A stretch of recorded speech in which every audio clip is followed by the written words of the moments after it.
Hey everyone, Chris Dawson running for City Council here, and today I'd like to talk about water meters, or volumetric charging as it's actually known. And the whole idea of volumetric charging is user pays.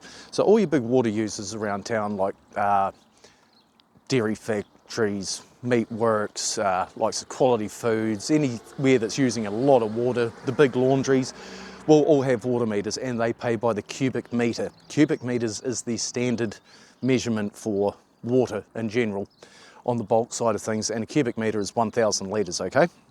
So at the moment we pay a flat rate for water in Invercargill because we don't have water meters, and that flat rate assumes that we go through 249 cubic metres of water per household per year.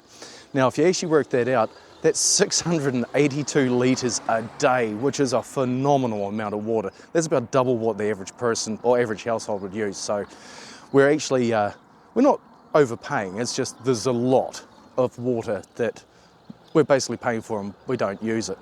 So one of the ideas behind introducing universal water meters is finding leaks, because of course water pipes are underground and normally you don't know you've got a leak until something goes kaboom, or there's a lake formed or something's gone wrong.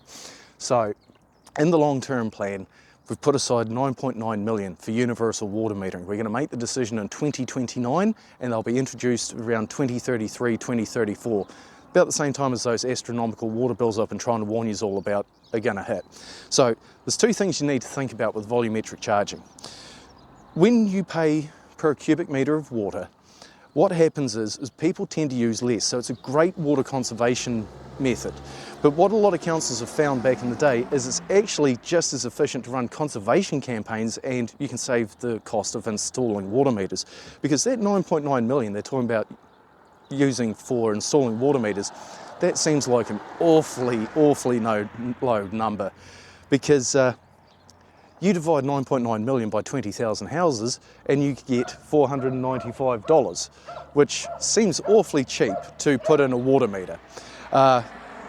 Figures on how much it costs to install water meters vary wildly. Most sources online say you're looking at about $1,500 a household. So City Council's budgeting a third of that, which seems really low.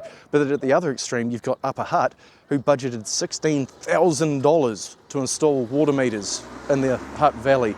And $16,000 seems just a wee bit high. In fact, I think they've actually put an extra zero on the end by mistake. I think $1,600 per water meter is far more realistic. So the other thing with water meters, of course, is when you're paying per cubic meter, you want to deal with things like leaks. Now, there is a fantastic website, USGS has a drip calculator, so you can actually just Google USGS drip calculator and you can punch in how often, say you've got a leaky tap, you can time how long each drip takes on that tap and punch the numbers into this calculator and it'll tell you exactly how much water it's wasting a day. So that's a good tool if you want to find out how much water you're actually wasting currently, because once water meters come in, you're paying for those leaks regardless. So that's something to bear in mind. But the biggest trouble with water meters is it unfairly affects large families. So if you've got a family of 6 and you've got a couple of teenagers who like having 3/4 of an hour long showers, you're going to have a whopping water bill. But it benefits the likes of the elderly, where you've got a couple of people living at home by themselves, you know, they're not using a lot of water.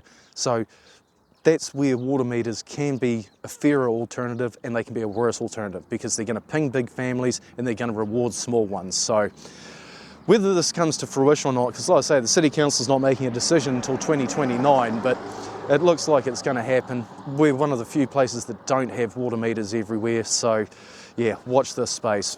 Anyway, if you've got any questions, like always, drop them to the comments. Cheers.